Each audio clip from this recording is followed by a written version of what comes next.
میں اس قدر اندھا ہو چکا تھا کہ مجھے احساس تک نہیں تھا کہ میں کیا کر رہا ہوں۔ زخم بہت گہرا تھا۔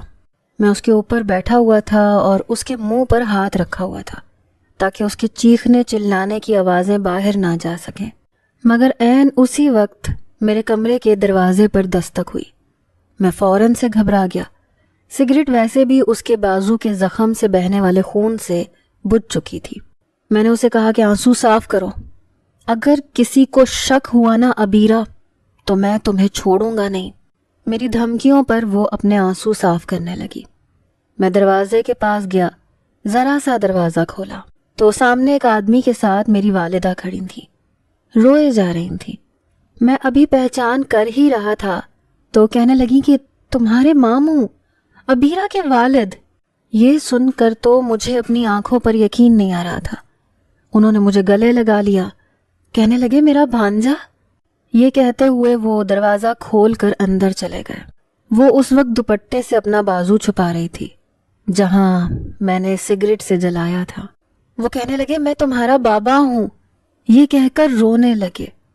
تو عبیرہ اپنی تکلیف بھول گئی، ان کی شکل دیکھے جا رہی تھی، پھر بیڈ سے کھڑی ہو کر ان کے ساتھ لگ کر پھوٹ پھوٹ کر رونے لگی۔ وہ بھی عبیرہ کو اپنے سینے سے لگا کر روئے جا رہے تھے۔ ابھی تک فٹ اور اسمارٹ تھے۔ کافی دیر تک یہی جذباتی سین چلتا رہا۔ وہ بتانے لگے کہ ٹرین کے حادثے میں عبیرہ کی والدہ کا انتقال ہو گیا تھا۔ جس گاؤں میں یہ حادثہ پیش آیا تھا وہاں کے نجی ہسپتال میں انہیں داخل کروا دیا گیا تھا۔ وہ تب کوما میں جا چکے تھے۔ ان کے سر پر بہت گہری چوٹ آئی تھی جس سے وہ اپنی زندگی بھول بیٹھے تھے۔ وہ کہنے لگے کہ مجھے کچھ بھی یاد نہ تھا۔ کبھی کبھی ان کے دماغ میں ماضی کی شبیہیں آنے لگتی تھیں، لیکن مکمل طور پر کسی کا بھی چہرہ یاد نہیں تھا۔ انہوں نے اسی گاؤں میں اپنی زندگی گزارنی شروع کر دی۔ جن لوگوں نے انہیں بچایا تھا ان کا تعلق پہلوان خاندان سے تھا، اس لیے انہوں نے بھی پہلوانی سیکھ لی، بہت بڑے فائٹر بن چکے تھے۔ وہیں انہی کے خاندان میں ان کی بیٹی سے ان کی شادی بھی ہو گئی۔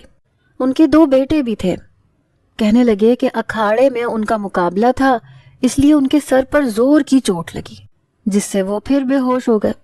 جب ہوش آئی تو پچھلی ساری باتیں یاد آ گئیں۔ وہ اپنے بیوی بچوں کے ساتھ اسی شہر میں شفٹ ہو گئے اور اب وہ ہم سے ملنے آئے تھے کیونکہ ہمارا گھر وہی پرانا تھا۔ کئی سالوں سے ہم اسی گھر میں رہ رہے تھے، اس لیے انہیں ڈھونڈنے میں زیادہ مشکل نہیں ہوئی تھی۔ سب سے ملنے جلنے کے بعد وہ کہنے لگے کہ نکاح تو میری بیٹی کا ہو چکا ہے، لیکن میں چاہتا ہوں کہ اسے ابھی اپنے گھر لے جاؤں۔ کچھ ماہ میں اپنی بیٹی کے ساتھ گزارنا چاہتا ہوں، اس کے بعد میں دھوم دھام سے اس کی رخصتی کروں گا۔ میری والدہ نے ہنسی خوشی اپنے بھائی کو اجازت دے دی۔ عبیرہ بھی اپنے باپ کے ساتھ چلی گئی۔ مجھے اس کی ویسے بھی کوئی پرواہ نہیں تھی۔ وقت یوں ہی گزرنے لگا، لیکن جیسے جیسے وقت گزر رہا تھا پتہ نہیں کیوں مجھے کچھ عجیب سا لگنے لگا تھا۔ ایسے لگتا تھا کہ گھر میں وہ رونق نہیں رہی جو پہلے ہوا کرتی تھی۔ وہ چہل پہل نہیں تھی، عجیب سی خاموشی سی تھی۔ زینب زیادہ تر اپنے کمرے میں رہتا تھا، پڑھتا رہتا تھا۔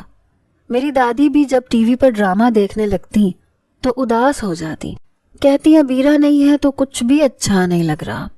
میری والدہ کا بھی یہی حال تھا۔ میں خود کو 100 بار لاپرواہ ظاہر کرتا، لیکن اندر ہی اندر مجھے بھی ایک کمی سی محسوس ہونے لگی تھی۔ اپنی الماری کھولتا تو اپنے سارے کپڑے دیکھ کر کچھ عجیب سا لگتا تھا۔ آئے روز عبیرہ سے ہونے والی نوک جھونک یاد آنے لگتی۔ جو غصہ مجھے عبیرہ پر تھا اب وہ زائل ہونے لگا تھا۔ شاید وقتی ابال تھا، لیکن اب مجھے لگنے لگا تھا جیسے میرے لیے وہ عام نہیں تھی۔ وہ میرے بہت سے کام کر دیا کرتی تھی۔ میں شروع سے ہی لاپرواہ مزاج کا تھا۔ اپنے موزے نکالتا تھا تو ٹائیاں نیچے گر جاتی تھیں، پھر انہیں ویسے ہی اٹھا کر مڑوڑ کر الماری میں گھسیٹ کے بند کر دیتا۔ لیکن جب آتا تو الماری دوبارہ سے ٹھیک ملتی تھی۔ میں کمرہ بہت بکھیر کے جاتا تھا، لیکن جب واپس آتا تھا تو ہر چیز ترتیب سے پڑی ہوئی ملتی تھی۔ میں اسے اپنے لیے اتنا بیکار سمجھتا تھا، لیکن اب مجھے احساس ہوا تھا کہ وہ میری زندگی میں کافی حد تک شامل ہو گئی تھی۔ جب مجھے کوئی چیز نہیں ملتی تھی تو عبیرہ کو پتہ ہوتا تھا کہ کہاں ہے۔ اب میں اپنی ماں کے بجائے عبیرہ کو ہی بلاتا تھا، کیونکہ اسے ہی پتہ ہوتا تھا کہ میرے موزے کہاں رکھے ہیں، جوتے کہاں ہیں، میری ڈائری کدھر ہے، میری گھڑی، میرا والیٹ کہاں ہے۔ ساتھ ساتھ میں اسے برا بھلا بھی کہتا رہتا تھا، ساتھ میں اس سے اپنے کام بھی کرواتا رہتا تھا۔ پتہ نہیں کیوں میرے اندر ایک الجھن سی ہونے لگی تھی۔ اپنے کیے ہوئے رویے سے میں بہت پریشان تھا۔ مجھے اسے ڈانٹ لینا چاہیے تھا، غصہ کر لینا چاہیے تھا، لیکن اس کے ہاتھ پر جلتا ہوا سگریٹ نہیں لگانا چاہیے تھا۔ بار بار میں سگریٹ جلا رہا تھا، منہ میں ڈال رہا تھا۔ مجھے سگریٹ پینے کی عادت تھی۔ جیسے ہی سگریٹ منہ میں ڈالتا تو یاد آنے لگتا کہ کس طرح سے میں نے جلتا ہوا سگریٹ عبیرہ کے بازو پر لگایا تھا۔ مجھ سے سگریٹ پیا نہیں جا رہا تھا۔ 1 ماہ گزر چکا تھا لیکن ماموں دوبارہ ملنے نہیں آئے۔ البتہ میری والدہ اور والد 1-2 بار ملنے جا چکے تھے۔ زین بھی گیا تھا۔ میں نے باتوں باتوں میں زین سے پوچھا بھی کہ عبیرہ کیسی تھی۔ کہنے لگا بہت بدل گئی ہیں وہ، اب مجھ سے ٹھیک سے بات نہیں کرتی۔ میں نے کہا میرے بارے میں پوچھا تھا؟ کہنے لگا نہیں، مجھ سے تو نہیں پوچھا، وہ پہلے کی طرح مجھ سے بات ہی نہیں کر رہی تھی۔ پتہ نہیں کیوں لیکن میں شاید ابھی بھی اس غلط فہمی میں مبتلا تھا کہ وہ مجھ سے محبت کرتی ہے، میرے بارے میں پوچھے گی۔ کئی بار میں نے اپنے موبائل سے اس کا نمبر ملایا لیکن پھر کاٹ دیا۔ سمجھ نہیں پا رہا تھا کہ بات کیا کروں۔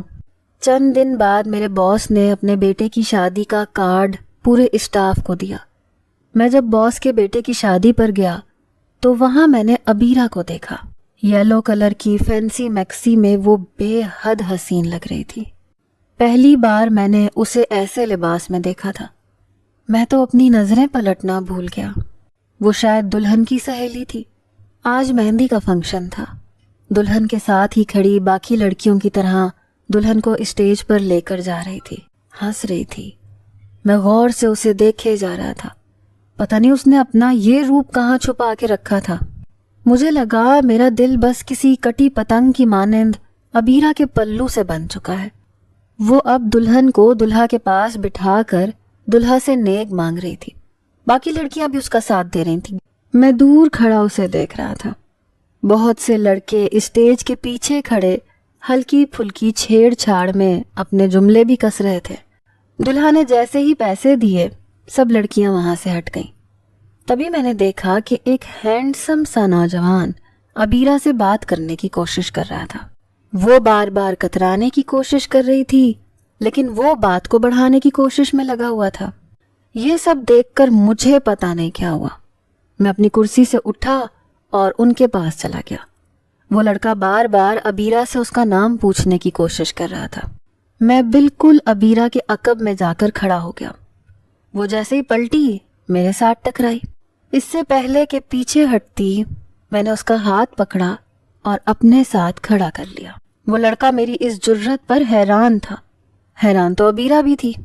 میں نے اس نوجوان سے کہا تمہیں بڑی دلچسپی ہے اس کا نام جاننے میں بتا دیتا ہوں اس کا نام مسز سعد ہے، میری بیوی ہے یہ۔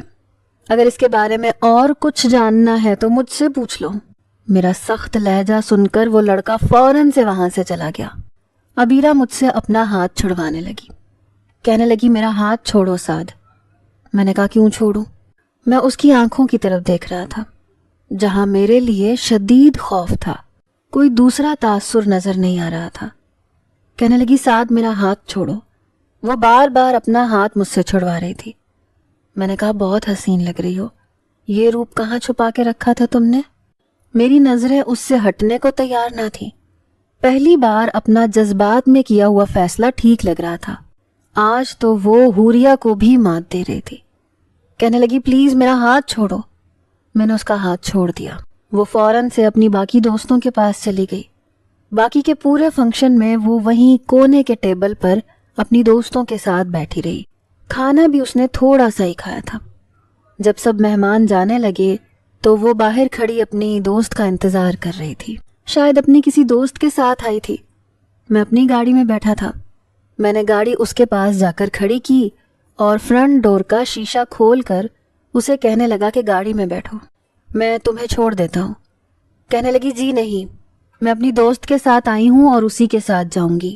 میں نے کہا عبیرہ بیٹھو، میں چھوڑ دیتا ہوں، لیکن وہ وہاں سے تیز تیز قدم بڑھاتے ہوئے آگے چلی گئی۔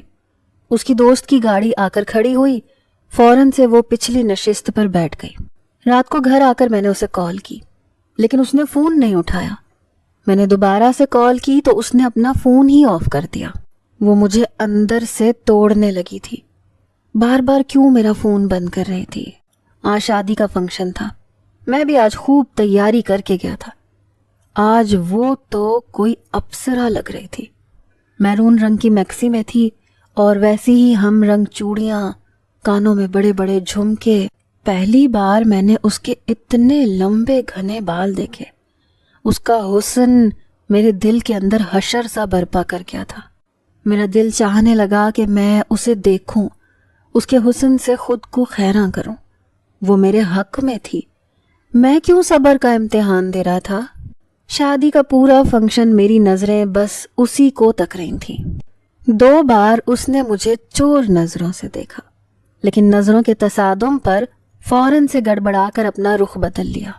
میں سوچ چکا تھا کہ اب امی سے کہوں گا کہ ماموں سے رخصتی مانگ لیں، میں مزید صبر نہیں کر سکتا۔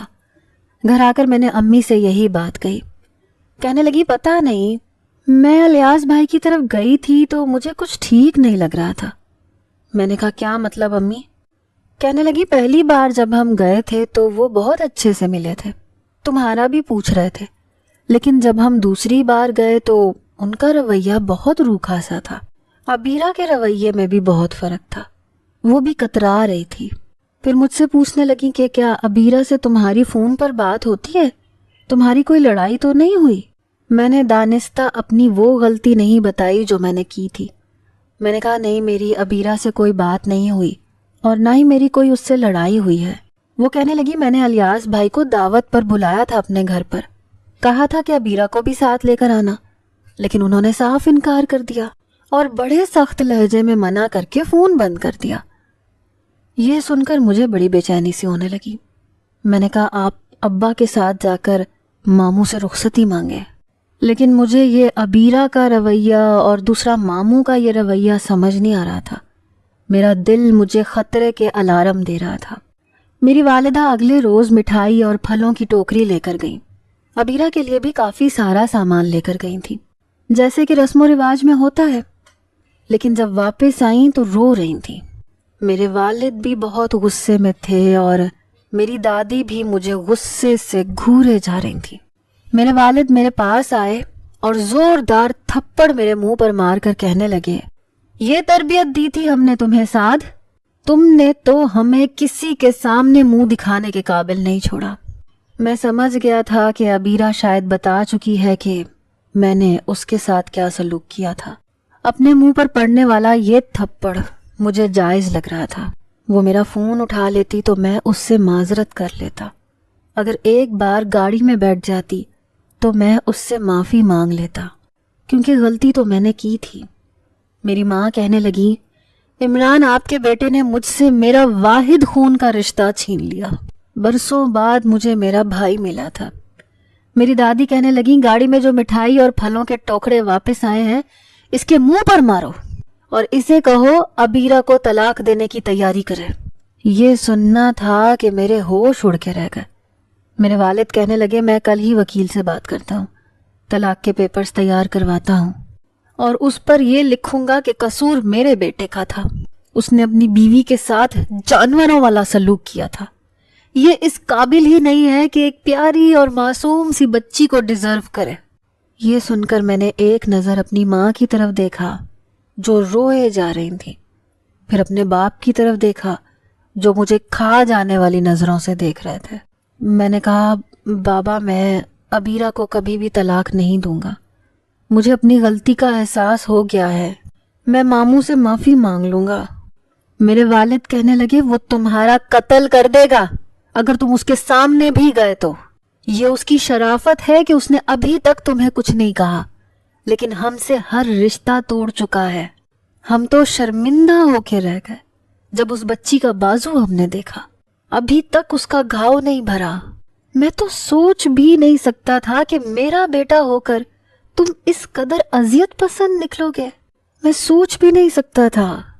یہ کہہ کر میرا باپ صوفے پر بیٹھ گیا, اپنا سر پکڑ کر بیٹھ گیا. مجھے دیکھنے لگے. شاید انہیں مجھ سے یہ امید نہیں تھی. میں اپنے باپ کے پاس چلا گیا, گھٹنوں کے بل ان کے سامنے بیٹھ گیا, دونوں ہاتھ جوڑ لیے. میں نے کہا, باپ اور تھپڑ لگا لیں, بخدا مجھے پتہ ہی نہیں چلا میں نے غصے میں کیا کر دیا. میں بہت بچتا رہا ہوں اپنے رویے پر. بابا پلیز مجھے معاف کر دیں. میرے والد غصے سے کہنے لگے, تمہارے لیے یہ بہتر ہے کہ تم عبیرہ کو شرافت سے طلاق دے دو. میں نے نفی میں سر ہلایا. میں نے کہا, نہیں, میں اسے نہیں چھوڑ سکتا. میں ماموں سے معافی مانگ لوں گا. میں بغیرت نہیں ہوں کہ بیوی کو چھوڑ دوں. میرے والد کہنے لگے, جس غیرت مندی کا مظاہرہ تم نے عبیرہ کے ساتھ برتا ہے نا, وہ ہم دیکھ کر آ رہے ہیں. وہ تمہاری شکل بھی دیکھنا نہیں چاہتی. تم اگر طلاق نہیں دو گے تو وہ لوگ خلا کا مقدمہ دائر کر دیں گے. دونوں صورتوں میں اسے طلاق تو تمہیں دینی پڑے گی. وہ صاف کہہ چکی ہے کہ اسے تم سے کوئی بھی رشتہ نہیں رکھنا. میں نے کہا, میں اسے بھی منا لوں گا. میرے والد کہنے لگے, کر لو کوشش. ہمیں نہیں لگتا کہ اب تمہاری دال یہاں گلنے والی ہے. اگلے ہی روز میں ماموں کے گھر گیا. میں سوچ چکا تھا, ہاتھ جوڑ کر معافی مانگنی پڑی تو مانگ لوں گا, کیونکہ میں نے واقعی بہت بڑی غلطی کی تھی. چوکیدار نے مجھے باہر سے ہی کہہ دیا کہ صاحب آپ سے ملنا نہیں چاہتے. میں نے کہا, ان سے کہو کہ میں نے کہا ہے میں ان سے ملے بغیر یہاں سے نہیں جاؤں گا. اس نے میرا پیغام ماموں کو دے دیا. کچھ دیر بعد چوکیدار نے دروازہ کھول دیا. میں اندر آیا. لاؤنج میں آیا تو صرف ماموں بیٹھے تھے. عبیرہ اس وقت زینہ اوپر چڑھ کر جا رہی تھی. ایک نظر اس نے مجھے دیکھا اور پھر فوراً سے تیز تیز سیڑھیاں چڑھتے ہوئے اوپر چلی گئی. میرے ماموں غصے سے بیٹھے تھے. کہنے لگے, یہاں کیوں آئے ہو؟ میں نے کہا, مجھے آپ سے بات کرنی ہے. میری بات سن کر کہنے لگے, تمہارے باپ نے تمہیں بتایا نہیں ہے؟ میں بات ختم کر چکا ہوں. میں نے کہا, ماموں میں اپنے رویے پر بہت شرمندہ ہوں. پھر میں نے ماموں کے سامنے ہاتھ جوڑ دیے. میں نے کہا, ماموں مجھے معاف کر دیں, مجھے اپنی غلطی کا احساس ہو گیا ہے. میں آئندہ آپ کو کبھی کسی شکایت کا موقع نہیں دوں گا. میری بات سن کر کہنے لگے, حوریہ کون ہے؟ تم میری بیٹی کو طلاق دو اور بات کو یہیں ختم کرو, ورنہ تمہیں اندازہ نہیں ہے کہ میں تمہارا کیا حشر کروں گا. اگر زندہ سلامت میرے سامنے کھڑے ہو تو صرف اس لیے کہ تم میری بہن زرینہ کے بیٹے ہو, ورنہ خدا کی قسم جو گھاؤ تم نے میری بیٹی کے لگایا ہے میں تمہارے پورے وجود پر لگا دیتا. میں نے کہا, ماموں میں عبیرہ سے معافی مانگنے کا تیار ہوں. وہ کہنے لگے, آج کے بعد عبیرہ کا نام اپنی اس گندی زبان سے مت لینا. میں نے کہا, آپ جو چاہے جیسے چاہے سزا دے دیں, لیکن میں اسے طلاق نہیں دوں گا. کہنے لگے, تم جا رہے ہو یا میں اپنے گارڈ سے کہوں کہ تمہیں دھکے دے کے نکالے یہاں سے؟ میں پھر بھی ان سے معافی مانگتا رہا, لیکن انہوں نے گارڈز کو بلا کر مجھے گھر سے باہر نکلوا دیا. میں سوچ چکا تھا کہ میں اسے طلاق کبھی نہیں دوں گا. چند روز بعد مجھے کورٹ کی طرف سے خلا کا نوٹس ملا. میرے والدین کہنے لگے کہ اب تم ہمیں عدالت میں گھسیٹو گے. چھوڑ دو اس بچی کو, تم اس کے لائق نہیں ہو. میں نے کہا, بابا مجھے میرے رب کی قسم میں اسے طلاق نہیں دوں گا. اگر ماموں بضد ہے تو ٹھیک ہے, یہ مجھ سے عدالت کے ذریعے طلاق لے کے دکھا دیں. پہلی پیشی پر میں عدالت پہنچ گیا. عبیرہ بھی اپنے باپ کے ساتھ آئی تھی. وکیل بھی کافی بڑا کروایا تھا انہوں نے. وہ میرے ان مظالم کی داستان بھی سنا رہا تھا جو میں نے کیے ہی نہیں تھے. جب مجھ سے پوچھا گیا تو میں نے ہاتھ جوڑ کر کہا کہ مجھ سے غلطی ہو گئی. آپ کہیں تو میں اپنی بیوی سے بھری عدالت میں معافی مانگ لیتا ہوں اور عدالت کے سامنے وعدہ کرتا ہوں آج کے بعد اس کے ساتھ کبھی غلط رویہ نہیں رکھوں گا. لیکن پلیز مجھے موقع دیا جائے, میں اسے طلاق نہیں دینا چاہتا. میری بات سن کر جج نے کہا کہ دونوں میاں بیوی کو ایک موقع دینا چاہیے. لیکن عبیرہ کا وکیل کہنے لگا کہ میری موکلہ ایسا نہیں چاہتی. جج کہنے لگا کہ ایک بار مفاہمت کا موقع دینا چاہیے. اگلی پیشی سے پہلے میاں بیوی اگر اپنے معاملات کو ٹھیک کر سکتے ہیں تو بہتر ہے. عدالت برخواست ہو چکی تھی. 2 دن گزر چکے تھے. نہ عبیرہ میرا فون اٹھا رہی تھی نہ ہی ماموں. تیسرے دن میں ماموں کے گھر پہنچ گیا، اسی عدالت کے آرڈر کے ساتھ جس کے تحت مجھے اپنی بیوی سے بات کرنے کی پوری اجازت تھی، لیکن ماموں کہنے لگے کہ وہ میری کوئی ملاقات عبیرہ سے نہیں کروائیں گے۔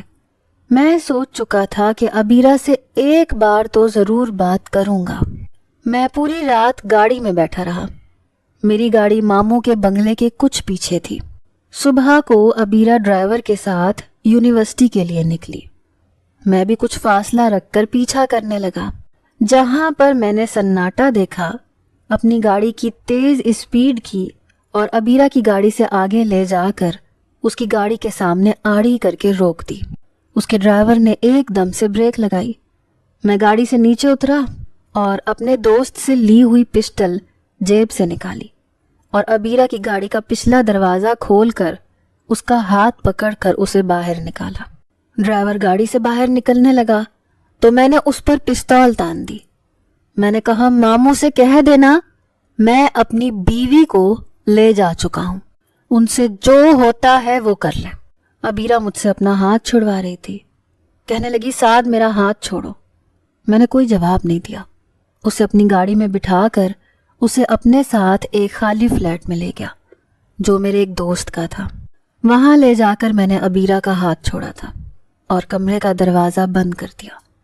وہ خوف زدہ سی ہوئی۔ اس کمرے میں ایک پرانے سے پلنگ کے علاوہ اور کچھ نہیں تھا۔